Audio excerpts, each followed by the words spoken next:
Hey, what is up everybody? Blades for here, and today for you guys another video, Persona 5X. Inside today's video, guys, you see the title. This is going to be all about what you should be farming once you hit level 70 here. Now, a bunch of people are slowly starting to get to that point. I'm at 69 currently, and I want to say a vast majority of my friends, or at least a couple of my friends, are already at that 69 process, or at least getting very close, where we have, like, let's see, 69 here, 69 here, 69, 68. And a lot of people are slowly getting up to this account here. So we're gonna be going over exactly everything you guys need to go ahead and farm today, mainly just because I think a lot of you guys would enjoy this type of content. Someone also on Twitter ended up asking me this, so shout out to them as well for asking me there. I'm gonna go ahead and fulfill this and actually go ahead and get this out to you all. So hopefully y'all find it interesting and find it helpful, and let's just dive straight into it. Now, when it comes down to hitting level 70, as I did say, you're usually going to have a lot of stamina pots if you haven't used them. I'm at least 19 of these marathon energies and 98 of these coffee aids. The marathon energies don't matter too much. You can go ahead and use these whenever. As for the coffee aids, though, this is where things are going to get a little crazy. You want to go ahead, once you hit level 70, start focusing on a few things first. Now, the first few things I'll tell you guys to immediately start focusing on is, of course, the materials to level up your characters.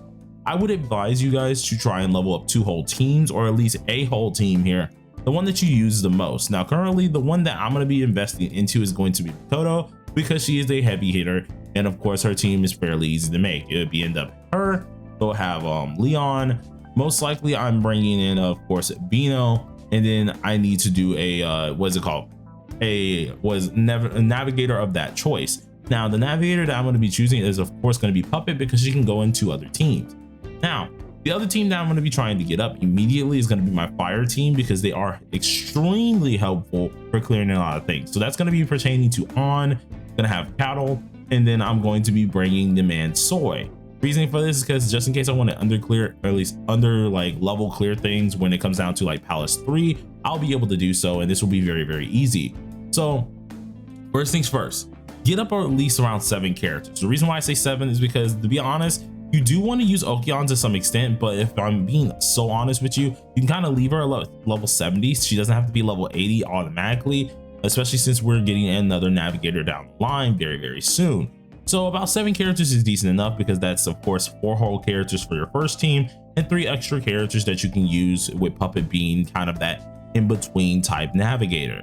At this point in time, once you, of course, get their levels up, try to focus on their weapons, because we do want the hard stats up as much as possible. The faster you're able to get, of course, these stats that are permanent, aka your level, your actual what's called your weapon requirements, the better it's going to be. After doing such like that, you very well could try to focus a little bit on at least their talents, but I would say leave them at 8. You don't have to really focus anyone too high to 10 unless you're wailing. I mean, go ahead and knock yourself out. If you want to do a little bit more priority on that, you can, but you got the permanent stats out the way, which is your levels. You got your weapons done. The next thing I would immediately tell you guys to do is go ahead and try to knock out a little bit of at least what's it called, the personas here. Try to get them at least once. These top personas you want to get at least once here. You don't need multiple copies. You don't need any of that. They're already going to take up a lot of stamina. If anything, if you don't feel like using your stamina bottles on this, you could just use your daily stam. So this could technically be a secondary thing. For me personally, the second I hit level 70 and I got my characters up, I'm going to go ahead and get Dionysus at least out of this whole section. And then after that, I will get the rest of these guys with just normal daily EXP, or normal daily stamina. Now, Blade, what do I do with the rest of my stamina pots? I have at least a good 60, maybe 50. Heck, if I'm lower than that, I maybe have 30 left. What do I do? Well, at this point in time, the one thing I want to tell you guys to do is focus on revolution cards. Level 70 is the perfect time to start focusing on this, because you have at least a very high probability. Level 80 if you wanted to wait even longer, but let's be honest, it's going to take you a hot minute if you decide not to even use your stamina bottles then. So I mean, like, hey, if you are willing and you probably refreshing every day like that, then I mean, all means, you keep your stamina bottles till then. But I would say a lot of you guys at level 70 immediately start revolutions. Revelations are probably the most important thing that you guys want to focus on at level 70, and it's mainly because we get a higher chance of getting these gold cards. Now at level 60 here, we're able to get these said gold cards here, but it's a lot less, or at least a lot less of a chance. And alongside of this, at level 60, you are getting these blue cards. At level 70, on the other hand, you should only be getting gold cards and purple cards, which is perfectly fine here, which is really easy. And you're still going to have, of course, the 1 to 2 or 2 to 3 here. But instead of having these extras, you're going to get, of course, more of these EXP things immediately up, as well as a lot more of like purples and gold chances when it does come down to that. This is going to be the prime time to start grinding a lot of revelation cards. Any one of your characters, those 7 characters that we mentioned that you decided to level up, focus those sets down. The second you got their sets down, the one thing I can say for priority wise is try to go for universal sets, whether they're for healers, whether they're for supporters. The sets that are pretty much universal is the one that's at the top here, being control. This one is usually used for a lot of HP scaling characters, in which the whole 4 set plus the universal cards usually can go with some debuffs, which is always nice. So this is always a good card to go ahead and get.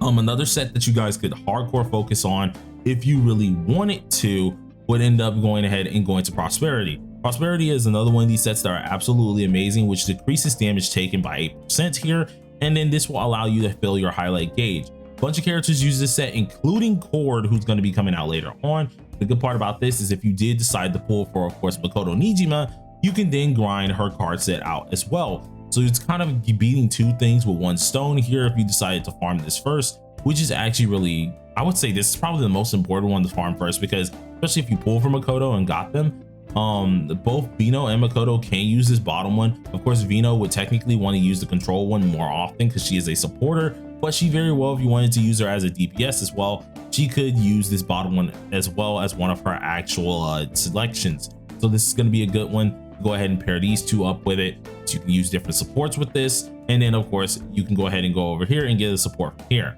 Now, another set that you guys should probably be focusing on, especially if you're like working with maybe let's say Morgana or Lefel still, you could use the love set. The love set is actually pretty decent as well. It does some decent healing for Morgana himself, but don't hardcore go for this. This would be morally for my people who like pull for Yusuke. You would most likely be doing this actual card set for him. But this is where you want to focus a lot, and I mean a lot, of your stamina into. Like, of course, if you want, by all means, get on with all your personas. Get on with all your personas. Normally, I would advise this, but that's if you're technically spending and you have a lot more stamina bottles. I, for one, am missing, I think, like 3 packs from the actual stamina bottle selection in the shop here. So I don't have those access stamina bottles that I really want to go ahead and throw at these guys. So I'm just getting Dionysus that I'm dipping out. So everything else, I'm going to be trying to focus down a couple card sets. As I said, card set priority number 1. If you summon from MAKOTO, this is probably going to be the best one, mainly because you're knocking out supports and of course MAKOTO's whole set, or Vino's whole set. You're knocking out supports and Vino's set pretty much. Then of course, if you were deciding to get the official support set for like Soy or for like Vino themselves, you would go ahead and farm this one, which is priority number 2. And then of course, if you wanted to do anything else, priority number 3 of cards can do whatever you want. One of the ones that I probably could go ahead and advise you guys is this one right here, because if I'm right, Strife is the one for On. So yeah, this could really come in handy if you're deciding to go ahead and build up On, if you really want to build her legitimately. But those are my 3 things. Everything else, as I did say before, your main thing that you want to go ahead and focus, knock out immediately upgrading your character and their weapon. So these 2, these are going to be your most important one. If you're running out of gold, be sure to get the gold first. For me, I have a lot of stuff that I have not done and I've been saving till I hit level 70 because I need to at least fill out how much materials I do need. For example, I haven't used anything from this actual whole subway. I've been saving this till I hit around level 70 itself, because once I complete this, there's a ton of materials here, ton of what's it called, actual Kompaku gems, whatever they call them in here, a ton of different materials that then I don't have to farm anymore, seeing that they're in that low selection. So I'm waiting. The same thing goes with Velvet Trials. I haven't done a lot of my Velvet Trials because I'm waiting on that level 70 gap there, because once I get level 80s, it'll be easier to get my score. It'll be easier to knock out a lot of this stuff, and I won't have to hesitate too much here at this point in time. But level 70, get your characters up, get your weapons up, go ahead and focus down maybe some of the personas, or you can just focus down Dionysus like I will be doing, and then hard focus your revelation card. That is the whole deal with this here. You guys wanted to know what to farm, there you go. But thank you for watching the video, and I hope you have a wonderful day. Peace out.